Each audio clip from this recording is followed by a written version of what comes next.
letting Jacob believe his beloved son was gone forever. Jacob's grief was a deep well of sorrow, with no one able to console him. Meanwhile, in Egypt, Joseph found himself a slave in Potiphar's house. Despite his hardships, Joseph's diligence and trust in God shone brightly, earning him Potiphar's favor and the position of chief servant. But just as things seemed to be looking up, Joseph faced a new trial. Potiphar's wife, with dishonest intentions, falsely accused Joseph, leading to his unjust imprisonment. Even in the depths of a dungeon, Joseph's spirit remained unbroken. He understood that through all trials, honoring God was his true strength, a beacon of hope that illuminated even the darkest of places. The end. Joseph's journey from prison to palace. Once upon a time, in a far-off land called Egypt, Joseph found himself in a dark prison, wrongly accused by Potiphar, his former master. But even in such a grim place, Joseph's kindness and helpful nature shone bright. The wardens saw something special in Joseph and trusted him to help organize prison life, making it a better place for everyone. One day, Joseph noticed two new prisoners looking particularly downcast. They were the king's baker and butler, troubled by dreams they couldn't understand. Joseph, with his unwavering faith, assured them, "God can reveal what your dreams mean. Tell me about them." To the butler, Joseph predicted a return to Pharaoh's favor in just 3 days and asked to be remembered. To the baker, however, Joseph had to deliver some unfortunate news. Just as Joseph had said, the butler was restored to his position, but he forgot about Joseph, leaving him in prison. Time passed until one day, Pharaoh himself was troubled by a mysterious dream. Remembering Joseph's gift, the butler finally spoke up, leading to Joseph's summoning. Standing before Pharaoh, Joseph humbly explained that the dream foretold 7 years of abundance, followed by 7 years of famine. He advised Pharaoh to store food during the good years to prepare for the tough times ahead. Impressed by Joseph's wisdom and his clear connection to God, Pharaoh declared, "You will take charge in Egypt, second only to me." And so, Joseph went from prison to palace, overseeing the land's preparations for the coming famine. As predicted, the years of plenty came and went, and famine spread across the land. Back in Joseph's homeland, his family was starving. Jacob sent his sons to Egypt to buy grain, not knowing that they would come face to face with their long-lost brother, now the lordly ruler of Egypt. Joseph recognized his brothers, but they didn't know him.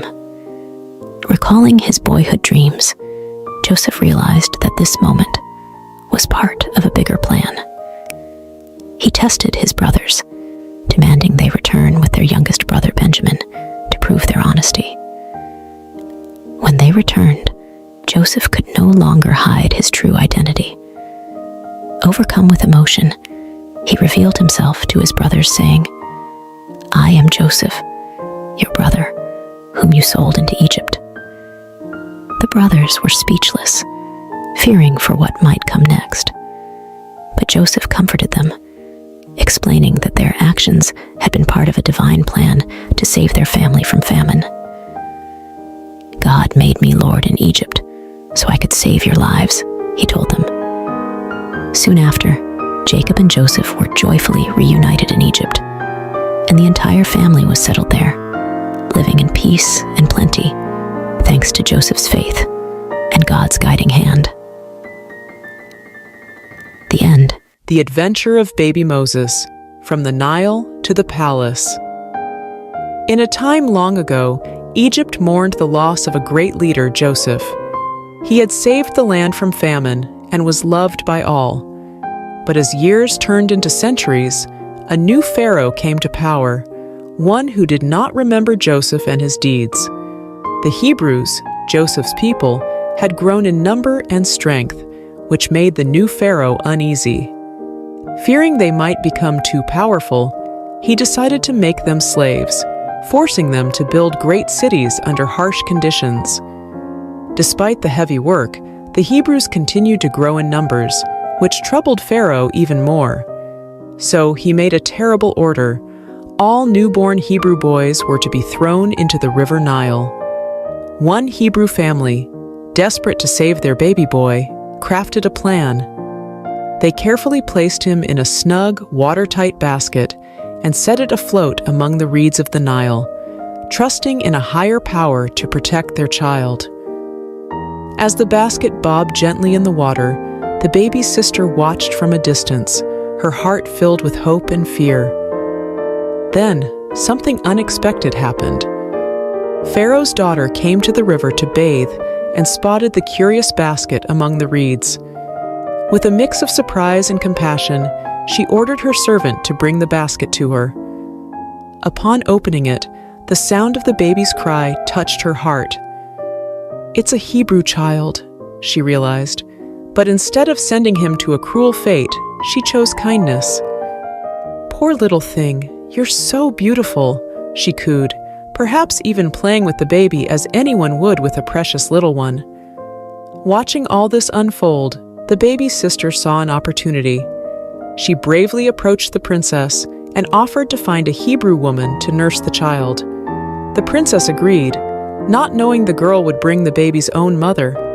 Rushing home, the sister called out to her mother, "Come quickly! Oh, hurry!" Without a moment to lose, they both hurried back to the riverbank. There, Pharaoh's daughter entrusted the baby to his mother, saying, "Nurse him for me, and I will pay you." She named him Moses, which means drawn from the water. In a twist of fate, baby Moses was back in his parents' arms, where they taught him to love God and cherish his heritage. But soon, he would grow up in the palace as the son of Pharaoh's daughter, destined for greatness, part of a divine plan far beyond what anyone could imagine. The end.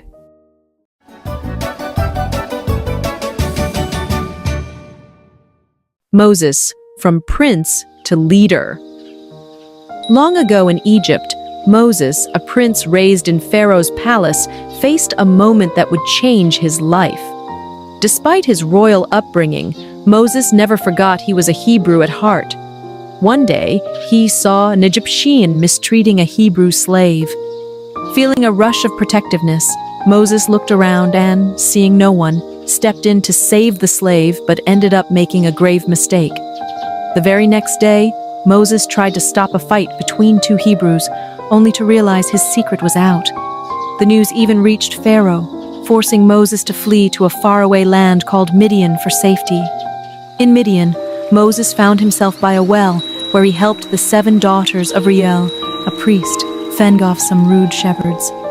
Impressed by Moses' bravery, Reuel invited him home, leading to Moses marrying Reuel's daughter and starting a new life as a shepherd. Meanwhile, back in Egypt, the Hebrews suffered greatly under a new pharaoh. Their cries for help reached the heavens, and God was listening. 40 years had passed since Moses left Egypt. While tending his flock, Moses saw something incredible. A bush engulfed in flames that didn't seem to burn up.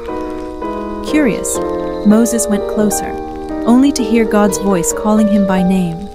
God told Moses to take off his sandals, for he was standing on holy ground. God had a mission for Moses to lead the Hebrews out of Egypt and free them from slavery. Moses was scared and unsure, especially about speaking to Pharaoh. But God showed Moses miraculous signs, turning his staff into a serpent and then back again, and even curing his hand from leprosy to prove his power. Still hesitant, Moses worried about his speaking abilities. God, growing impatient with Moses' doubts, promised Aaron, Moses' brother, would help speak for him. Moses bid farewell to Jethro and set off to Egypt with his family. In the mountains, Aaron met Moses, and together they shared God's plan with the Hebrew leaders, who were amazed by the signs and worshipped God, filled with hope. Moses and Aaron then bravely approached Pharaoh, delivering God's message, "Let my people go." But Pharaoh's heart was hard. He refused to listen. God was ready to show his great power to change Pharaoh's mind, marking the beginning of an epic journey for Moses, from a prince in Egypt to a shepherd in Midian, and finally, a leader of his people. The end.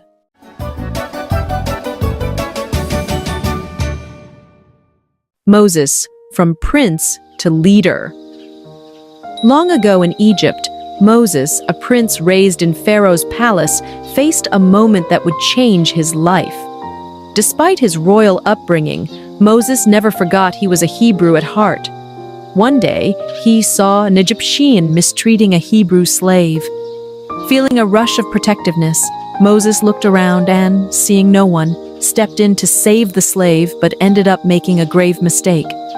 The very next day, Moses tried to stop a fight between two Hebrews, only to realize his secret was out. The news even reached Pharaoh, forcing Moses to flee to a faraway land called Midian for safety. In Midian, Moses found himself by a well, where he helped the 7 daughters of Reuel, a priest, fend off some rude shepherds. Impressed by Moses' bravery, Reuel invited him home, leading to Moses marrying Reuel's daughter and starting a new life as a shepherd. Meanwhile, back in Egypt, the Hebrews suffered greatly under a new pharaoh. Their cries for help reached the heavens, and God was listening. 40 years had passed since Moses left Egypt. While tending his flock, Moses saw something incredible. A bush engulfed in flames that didn't seem to burn up. Curious, Moses went closer, only to hear God's voice calling him by name. God told Moses to take off his sandals, for he was standing on holy ground. God had a mission for Moses to lead the Hebrews out of Egypt and free them from slavery. Moses was scared and unsure, especially about speaking to Pharaoh. But God showed Moses miraculous signs, turning his staff into a serpent and then back again, and even curing his hand from leprosy to prove his power. Still hesitant, Moses worried about his speaking abilities. God, growing impatient with Moses' doubts, promised Aaron, Moses' brother, would help speak for him. Moses bid farewell to Jethro and set off to Egypt with his family. In the mountains, Aaron met Moses, and together they shared God's plan with the Hebrew leaders, who were amazed by the signs and worshipped God, filled with hope. Moses and Aaron then bravely approached Pharaoh, delivering God's message, "Let my people go." But Pharaoh's heart was hard. He refused to listen. God was ready to show his great power to change Pharaoh's mind, marking the beginning of an epic journey for Moses, from a prince in Egypt to a shepherd in Midian, and finally, a leader of his people. The end.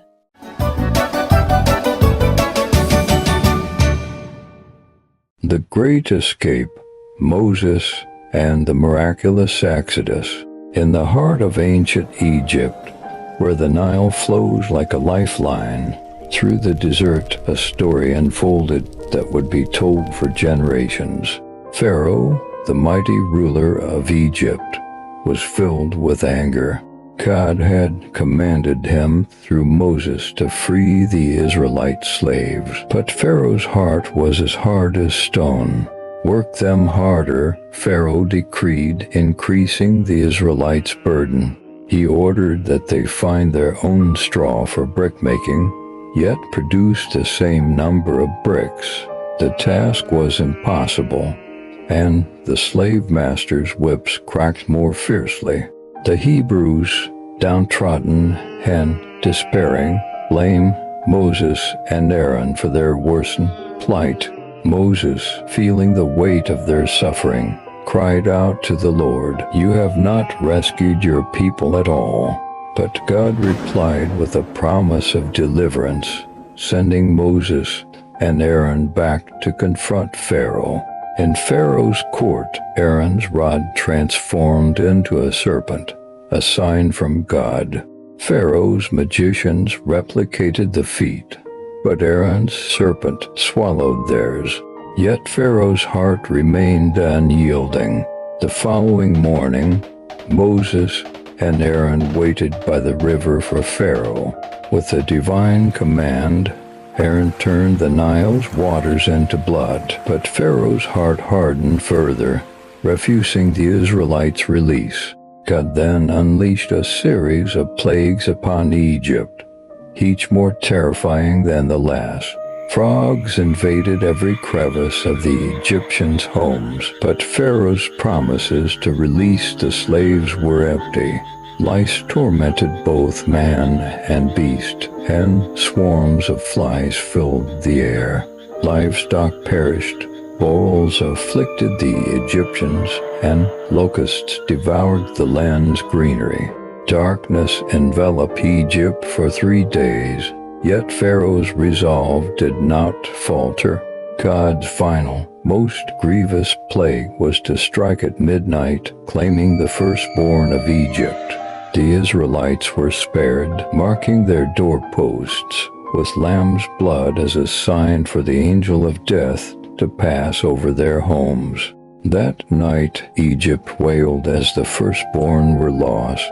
Pharaoh, broken and defeated, urged Moses to take the Israelites and leave. With haste, the Israelites journeyed beyond Egypt's borders, marking the end of their 430 years of bondage. Guided by a pillar of cloud by day and a pillar of fire by night, they embarked on a journey to freedom. But Pharaoh's resolve wavered once more. Gathering his army, he pursued the Israelites, trapping them between the cliffs and the sea. In this moment of despair, Moses assured the people, "The Lord shall fight for you." As Moses stretched out his hand over the waters, a great miracle occurred. God parted the Red Sea, providing a path of salvation for his people. The Israelites crossed safely, but as Pharaoh's army followed, the waters crashed down, swallowing the might of Egypt. On that day, Pharaoh learned the power of Israel's God, the Lord over all. The Israelites' journey from slavery to freedom was a testament to faith, courage, and the unyielding power of God. Goodbye, Pharaoh, for the God of Israel had triumphed, leading his people to a new dawn. And so the story of Moses and the Israelites' exodus remains a beacon of hope and faith, a tale of divine deliverance from the chains of oppression, echoing through the ages as a testament to the enduring spirit of freedom. The end.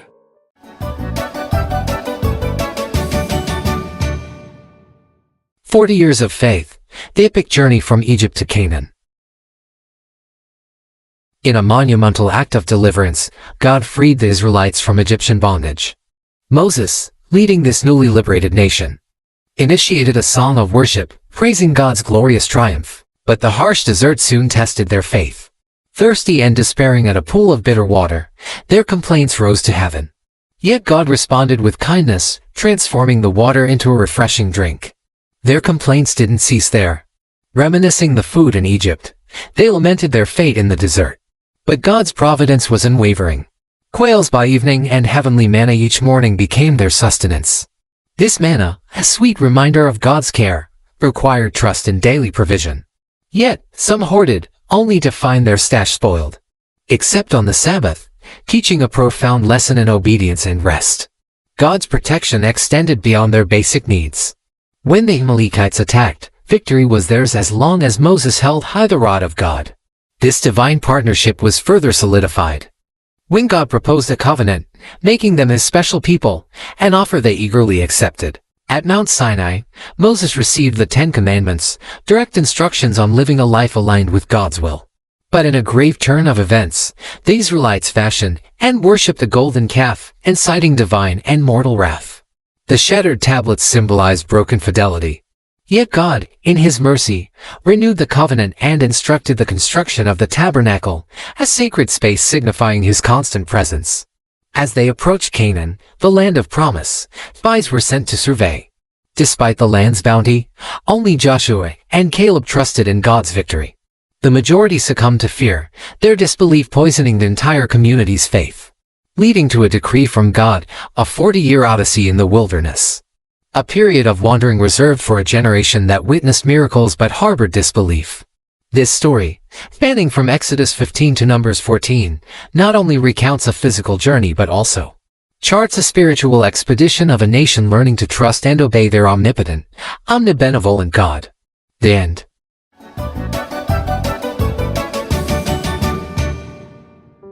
The life of Jesus Christ.